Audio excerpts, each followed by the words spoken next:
Hello and welcome to the MHG podcast. As usual, life could be a little bit miserable, life could be a little bit dark, so we're here to bring you as much light and as much joy as we possibly can.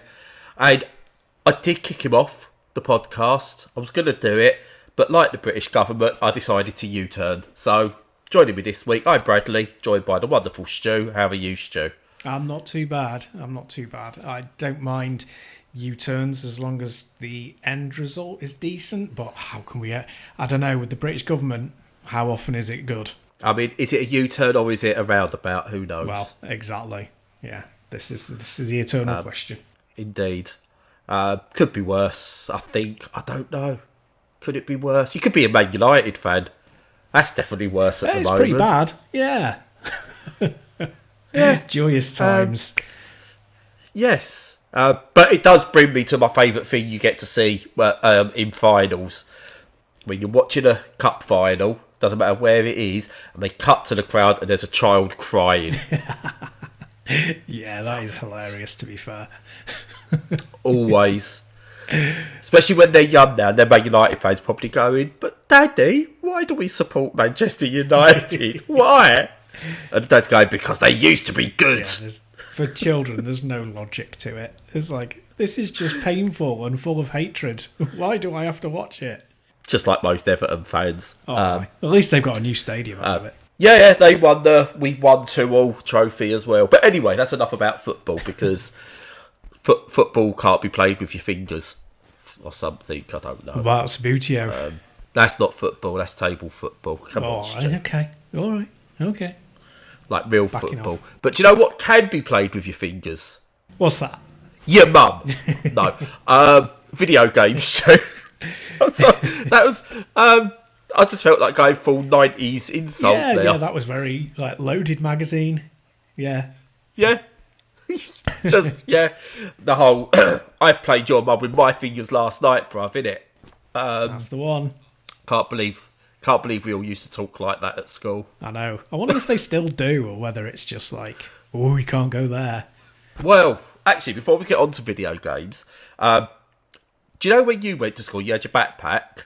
Yeah, of course. How did you wear it? On one shoulder. Do you know what they all do now? They don't wear it on both. Like, what would you have got... what would you have got bullied for at school? Rightfully so. There's bullying that's not acceptable, obviously, and then there's acceptable bullying. If you'd have worn it on both shoulders, what would have happened to you? I would have got beaten up. And quite rightly. Yeah, exactly. Yeah. All of them now, both shoulders. Every single one of them. But we wore it on one shoulder because it was bad for you to do that. And that's the mini rebellion. Like, I think this is what we invented the term woke nonsense for. Definitely. That's the time it's okay to use it. Because all the kids are wearing it on two shoulders. One shoulder it, kids. Bloody snowflakes, that's what they are. Oh, I know. People are worried about the foreigners coming in. No, that's not the problem. It's these schools, but getting children to willfully wear their backpacks on two shoulders. Yeah. Just disgraceful. It's the double backpacking, that's the problem. It really is. And I make sure they're aware, every time we go past the school, I put my head out the window and go, nuts! Well, they've got to be told. How will they learn otherwise? Do you know what I mean? Exactly. Niche Simpsons reference there, but there we go. Good one. Backpack wanker, they could be called. Yeah. In between us reference for our non-Americans. Anyway, video games, Stu, they don't wear backpacks on two shoulders. Well, they kind of do, but I think we're going to go down a backpack rabbit hole here if we're not careful. So, go on then. What have you been playing? So, first game I've been playing is is Tempest Rising, which I briefly mentioned last week. And it is a Command and Conquer style game. So real-time strategy, base building, not quite in the 4X category, but it's like skirmishes and everything. And I don't know if it's from anyone behind the original Command and Conquer or anything, but it's definitely paying homage to that era of RTS. And it's kind of future set as well, so you kind of get all your different types of units. So you've got like your vehicular units, your like your people units, and they all have their strengths and weaknesses, and you go about, you uncover resources, you try and take down enemies, try and take over their land, and sort of build up to win basically a global war. And Command and Conquer was kind of my limit for me. I kind of played a lot of Command and Conquer when I was younger, but never really got on with some of the later RTS games. Just couldn't get my head around it. I think Grey Goo, I think it was called, was alright, but again, it just got really complicated after a while. What Tempest Rising does is bring back that immediate, you can get into this field that you got with Command and Conquer. I mean, it may as well be a Command and Conquer game, such is the general feel of it. I slipped right back into it. Once I learned all the keyboard controls, or on the Steam Deck, you could obviously, what's the word called, remap them and everything, which is good. And it's got 3 difficulty levels on it, so there's a really fairly easy one where you give a lot more forgiving, right up to absolutely brutal. I'm playing it on easy. It's got a campaign, it's got all the usual co-op and PvP modes that you'd expect in a Command & Conquer style game. And the story's interesting and teaches you all the mechanics. It's not easy, so you've really got to think, you can't just brute force your way through it. But at the same time, it's not a case of you do it in this way or you die. There is a lot of freedom there. But you've got to realise, right, if getting resources is part of it, I've got to get these resources and protect these resources. I can't just go steamrolling into the enemy bases. I've got to make sure that I'm going there in a logical way and building up enough unit productions to get more units out, so that when the first lot go, I've got more to back up and all that kind of thing, while the enemy is doing the same. Anyone plays RTSs properly, I'm basically teaching you how to butter bread. You know how to do it. But I just found it really, really easy to play, hard to master. And what I really like, obviously one of the best bits about Command and Conquer, especially like Red Alert, was the FMV stuff, how cheesy it looked. Now this doesn't have FMV, but it's kind of got this almost 90s CGI feel cutscenes with characters talking to you on screen, where it looks like it's a 90s CGI trying to make it look like a video of a render of a person. It's kind of really weird. It looks cheesy, and I think that's on purpose. It's not just, oh, we've done this like this because resources. I think they've gone for this aesthetic to kind of pay homage to the Command and Conquer games. But overall, absolutely outstanding package. I play it on and off. It's not one that I'm playing constantly. Just, I'm at the moment I'm playing through Roadcraft. I'll talk about that next week. And it's really, really enjoyable game. And because most Call of Duty, most Command & Conquer games are quite difficult to play on modern hardware, especially on a Steam Deck, a lot of farting around needed, to have something that feels like that and can just be popped on and played is great. But yeah, highly recommended. For me, one of the best Command & Conquers since the original. Brilliant. Yeah, it looks really good. I loved C&C back in the day and all. And the more things got added on and bolted onto it, the less I liked it. Because it always felt to me that it was intending to be the arcade version of a strategy game, if you see what I mean. It was like, this is for everyone. It's fast paced. It's not a lot of complicated things, but because there are a lot of things going on, you need to have a quick mind. So that looks like a really good niche to fill. I'm glad it's come out. Yeah, and I think the way you actually say that, there's not lots of difficult things, but there's lots of things. The way I would describe it is spinning a plate is easy. And that's all it is. You're learning to spin a plate.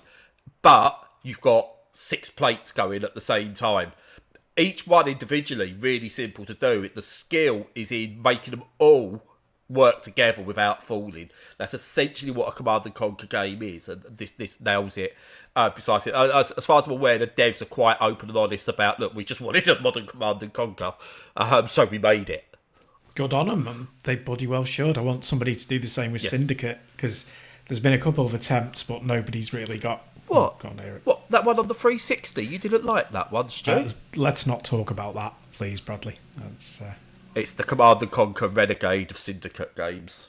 Yeah, Renegade being the right Was word. it Renegade that kind of went... Yeah, was it that the one that kind of went, this isn't Command & Conquer, I don't know what this is? I don't know. I fell off, to be honest. I'm not sure. The last one... That's the one that done it to me. Yeah. But... The last one I really remember is that one Gemma Atkinson was in. What was that? Red Alert 4 or something? I don't know. It's about 20 years ago, anyway. She was post Tim Curry, wasn't she? Yes. Tim Curry was the original Red Alert. Yeah. Or Red Alert 2, one of them. So the only one that matters. Quite right. Is Tim Curry. I went, I know Tim Curry, I'm going to play this. The answer normally is Tim Curry is the only one that matters. You know, it's true about Pennywise in the It TV series. Mm-hmm. It's true about, Rocky Horror. It's just true with Tim Curry.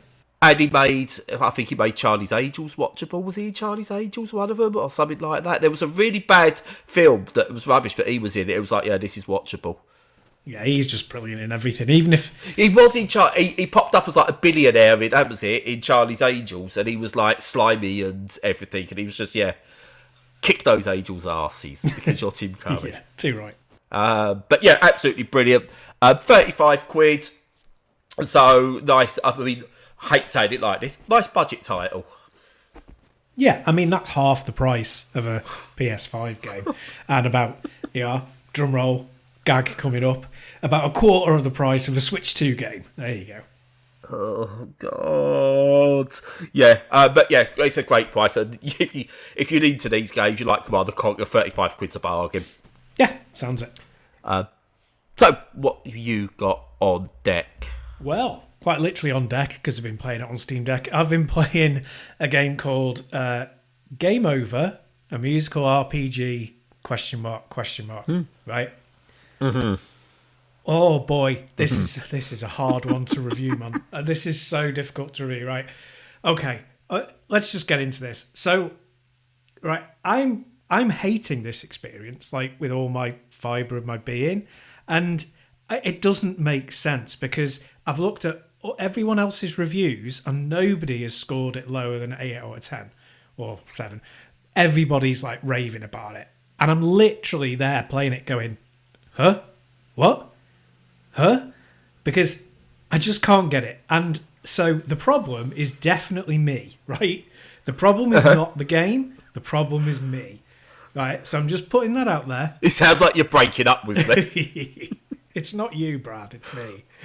But, that's always the case. But you know what? It's so strange, right? Because it's right. What it tries to do, as far as I can understand it, is it kind of subverts some of the tropes of classic RPGs.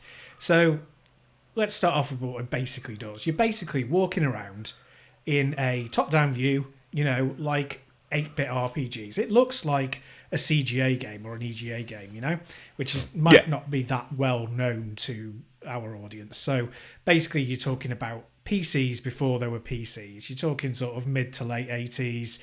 The stuff that was coming out that looked like Master System or Nintendo games, but was coming out on PCs. That kind of a look to it. It's very deliberate. It's a strange aesthetic to choose because it's ugly as sin, right? Look at some screenshots of this game. It is deliberately ugly by design. I'm not sure why. Maybe there's a payoff for that, but it's got nostalgia, throwback vibes, but it's also deliberately ugly. And the characters are deliberately ugly, and there's a lot of stuff in the text about the characters being ugly, right? So I'm guessing it pays off. But you see, this is, again, me saying I'm guessing.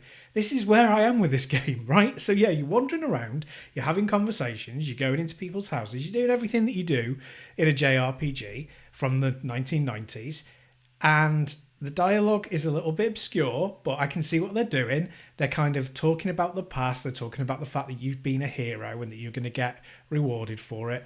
And obviously something's going to happen to change this or to subvert it in some way. Fair enough, it's building to that. And it plays around by sort of taking the mickey out of the way that these RPGs operate. So the dialogue is sort of very tongue-in-cheek. It's a bit kind of weird and wacky. It's a bit kind of like reading between the lines, chuckling at itself for saying all the things that these games say, you know, and it does things to subvert that as well, like going, oh, you need to, like if you look at a sign outside a door and it will say, oh, you need to go to such and such's house, I'm not here, and then it will say in brackets, oh, that's top left of your screen, you know, it breaks the fourth wall a little bit. So it's doing things like that. The sense of humour is very kind of a cross between silly, dumb, and a little bit satirical. Again, it doesn't really land with me. It's a bit much. Doing that for every line of dialogue is a bit heavy. You know, it's a bit too much. It especially it's going to be a long game. But anyway, personal preference. The writing is okay. It's good enough. And this is like created by one guy, and I'm very conscious that when I'm speaking, I'm feeling like I'm speaking directly to him. And it's like, can I imagine being in his shoes when I'm saying things that are potentially negative? So I am being very cautious, and I think the guy's name's Richard. Richard, if you're listening, apologies. This is, again, all on me. My fault, right? Good, okay. Future Stu here, just interjecting to apologise and say the creator of the game is Jake Houston. So, yeah, big apologies, Jake. Okay. Now, my big problem is that theoretically, this is a rhythm action game, that the combat in this game is rhythm action, right? Now, I've been wandering around the villages for about 2 hours, and I have not got to another rhythm section yet. I've played the initial one, where you fight a boss, very similar to Castlevania, where you fight the hardest boss first, get defeated, and you carry on anyway. Done that, not had another section since. Now, there's music always in the background, and there are tunes for individual characters, and when you speak to characters, they speak in like language that is tunes, basically, punctuated by, you know, tunes. And that's a clever idea. Again, I find it a bit grating when it's constant.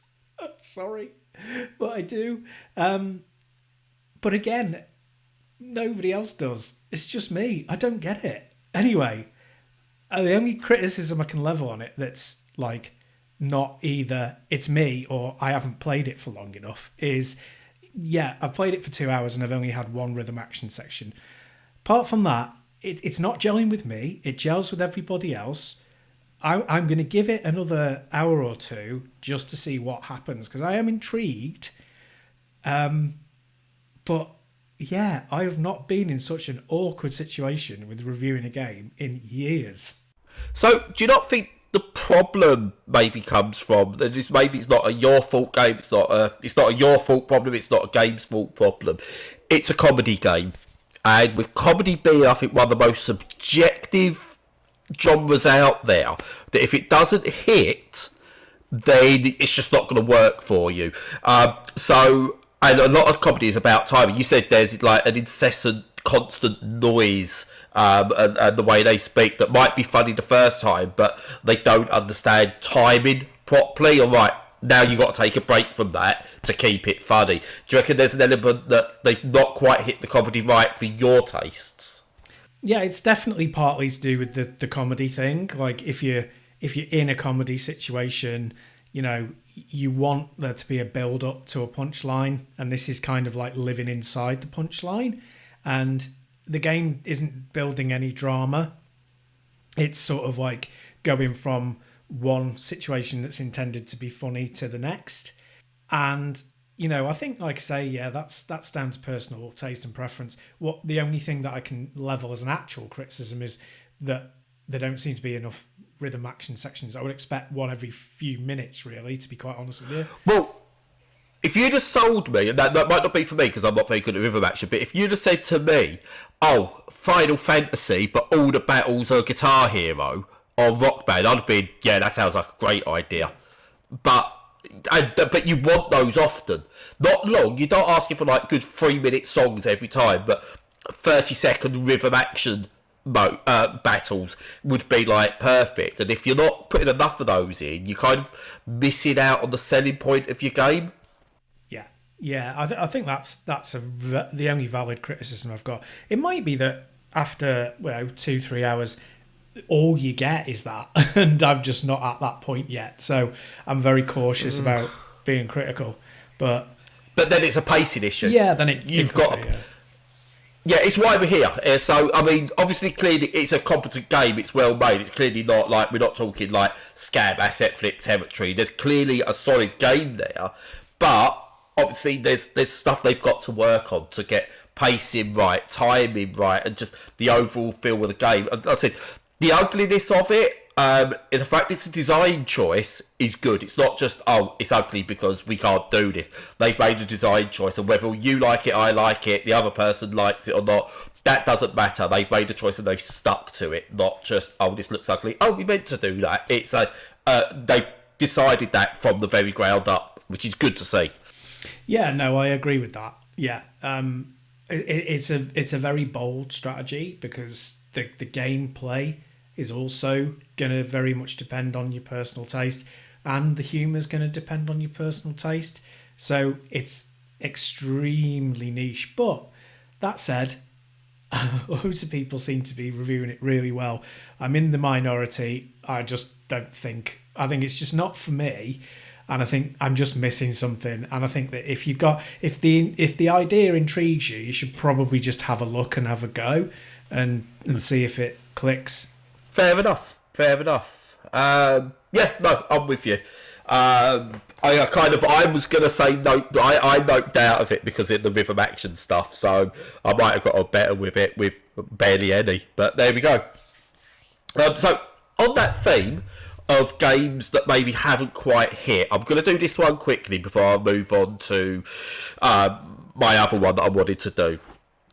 So this one is Survive the Fall, which is an isometric type survival base building open world game where there's been an apocalypse. You're a ragtag bunch of survivors. You know the story. It sets up everything from The Walking Dead to Zombieland to Mad Max, whatever there's been. You know, it's that set up. So you're in the post-apocalypse and you need to survive. And yeah, you kind of go around, you're scavenging resources, working with your little group. Each of you get different little jobs to do. You fight infected, undead, whatever they are. And you get together your team. You need to build little bases. You need resources to survive, so to keep your health meter up, your hunger meter, all the usual survival gubbins. Look, there's a tree over there, we can cut it down. Oh, look, there's this, we can scavenge it. It's all there. And for my thing, it's not a bad game. It's very competent in what it does. But like you had the issue with Game Over, I just can't take to it. And again, I'm in the minority here, I reckon, because it's out today officially, but it's won a couple of like indie show awards and stuff like that. You know, they usually put on there like we found someone that likes it, Cannes Film Festival type things. It's got all that there, and I really can't say what I think the problem is. It's very slow and methodical, and that's not a problem a lot of the time. I like slow and methodical, and again, I will talk about Roadcraft next week, which is exactly that, but it's amazing.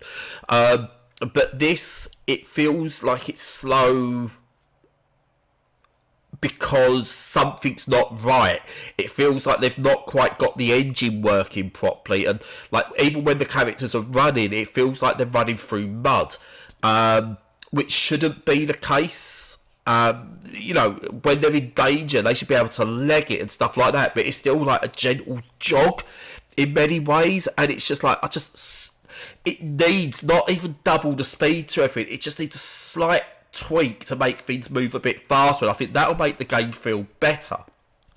Because of the slow movement and the survival element, you're like gathering up, and as you start to lose or you need to gather stuff and I've got to get this quickly, you don't feel that happen, so you just feel like you're constantly fighting the game, which doesn't make for a fun experience. And don't get me wrong, not every single game needs to be fun. This is one about hardship and surviving apocalypse and stuff like that.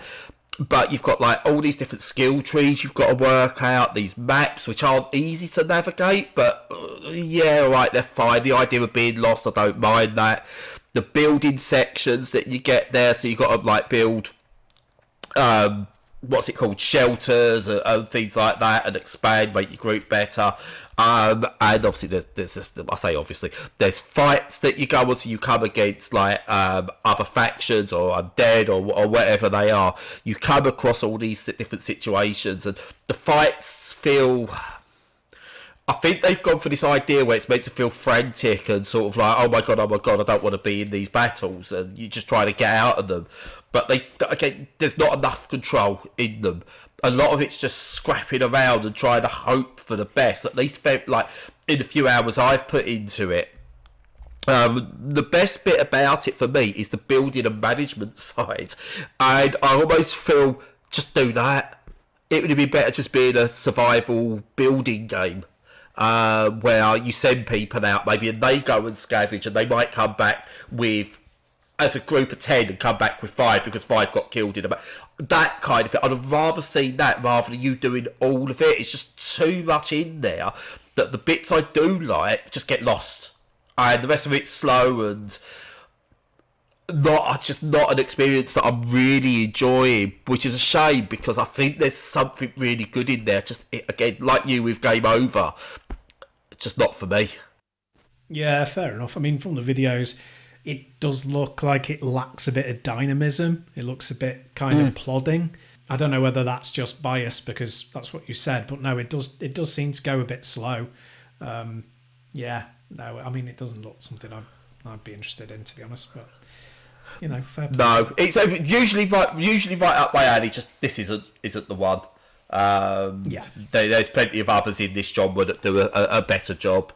But it's out there. It'll find an audience, I'm sure, and the people that do like it. Okay, there's nothing inherently bad about it. It's just not to my taste. I know some people love that kind of survival. It's not for me. Just not for me. Yeah, fair enough. Yeah. So on to, let's say it's the main game. It's the one I was going to go in and focus on. And it's kind of one that everyone's been intrigued by.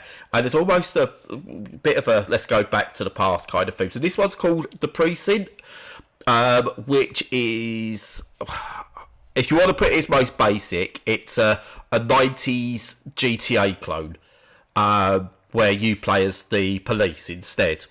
So you got like this top-down-ish view, and you're basically got to mop up the streets of crime, etc., etc.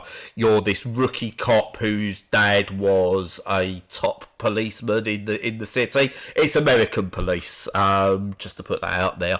And you're a young black copper. So yeah, interesting. They went down that route, and so far, there's no sort of like no message either pro or for police brutality, even though there's a lot going on, and the way police treat black people. I thought it was going to go there, but it doesn't. Anyway,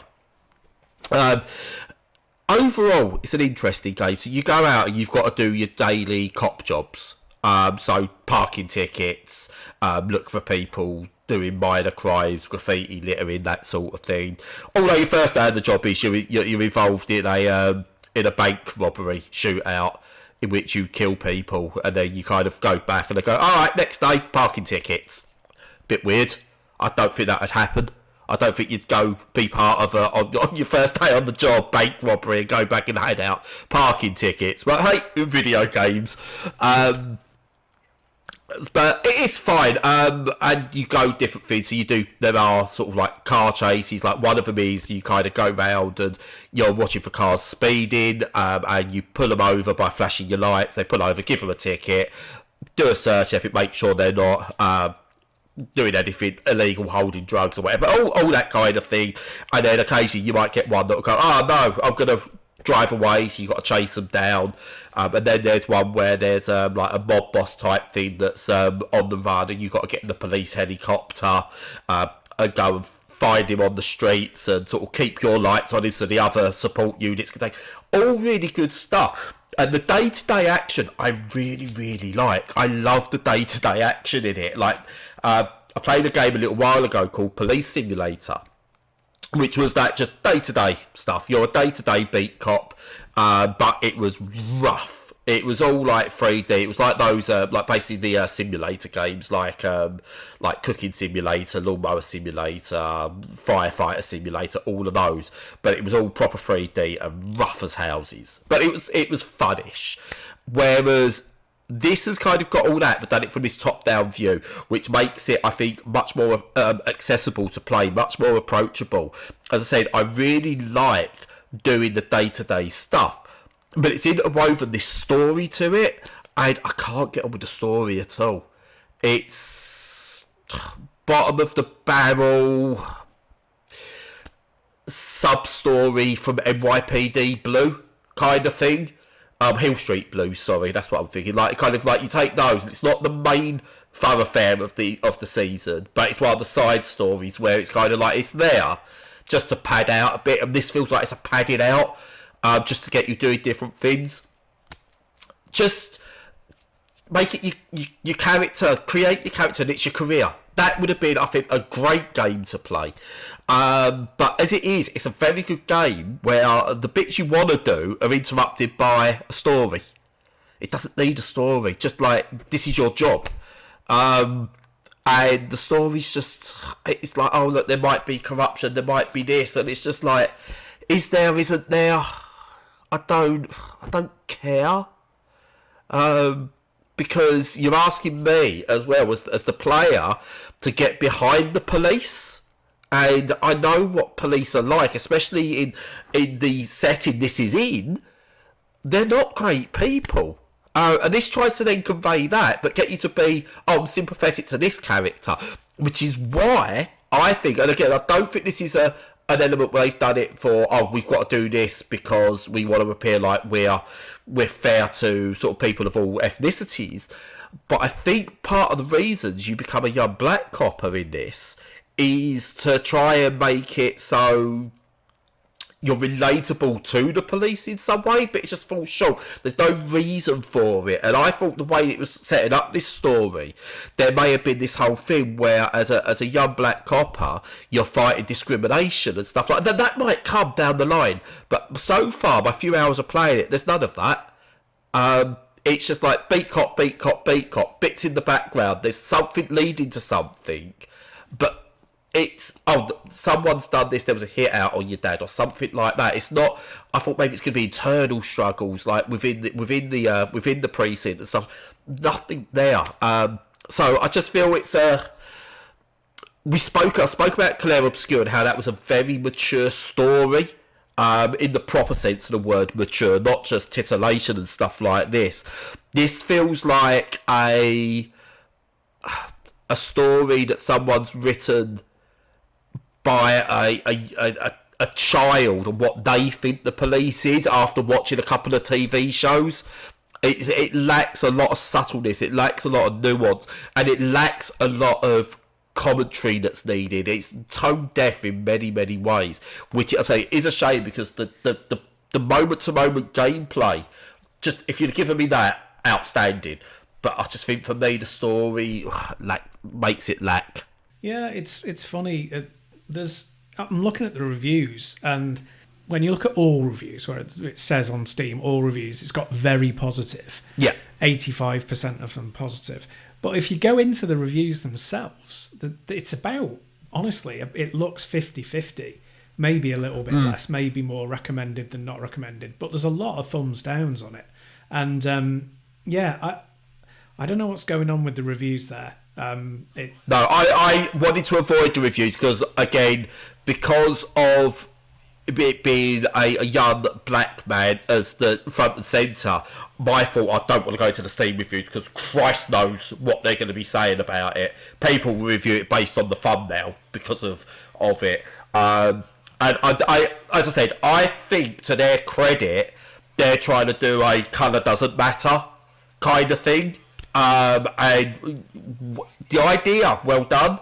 The idea's there, but when you're dealing with the police in an American city like this, unfortunately, it's very tone deaf to not focus on the race if you're going to have an ethnic minority as your main character, because that's part and parcel of the police system there. So it's one of those, I think, if you didn't want to do any of that, either let people choose their character, or this is one of the times where you go, actually, maybe your character should have been a straight white man, and it would have made sense.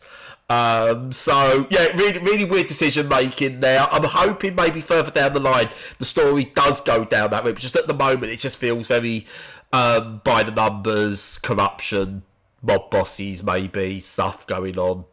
As I said, basic TV tropes, which is a shame. Yeah. Looks like the story's quite heavily criticised in the negative reviews, and that but they've said, it's a shame because it's got a lot of potential, just not been realised. But yeah, I agree with you about the race issue. You can't just shilly-shally around. You have to work properly at it. And I think if you're going to have a lead character in a game that's about something that's political, and the police force it's political as a political entity, and even more so in America than most other countries, you've got to address it, and you probably have to have people on your team who've got who are have racial sensitivity and know how to integrate that into the story. And not dealing with it seems like a bit of a cowardly thing to do. But yeah, there we go. Never mind, eh? Yeah, it makes GTA sometimes look a bit nuanced, shall we say. Oh, Christ. But yeah, do you know what? I will continue to play it just for the day-to-day stuff that's in there. If someone could mod it to get rid of the story, just let me do day-to-day cop work. That's sound. Yeah. The number of games, I think. If you could just take the story out of this, I'd be so happy. Yeah. There's a firefighting game coming out soon. I'm looking forward to that because that looks just be, hey, look, you're air and rescue and fighting fires in the wilderness and stuff like that. That looks really good, and that's got kind of this whole kind of vibe to it where it's just, here's your day-to-day job, but we're not making it a janky mess, which is what this is. This is the non-janky mess, just with a janky story. So, we'll get there one day. We will. We're going in the right direction. It'll happen. Yes. One day, when I'm dead. And on that cheery note, I'm going to take my leave. Fair enough. Well, hopefully the end won't come too soon for you. That would be disappointing. So, hopefully another good week. And therefore, we'll be back next week. So, just before we finish off, sorry, Stu from the future here, interrupting myself to say apologies for the poor sound quality in the latter half of the podcast. We were having some issues. We managed to iron them out in the end. And next week should be better. As usual, follow us on all the socials, check out our content on the website, make sure you're joining us to speak on Discord if you fancy that, and until next week, until next time, stay safe and stay sane.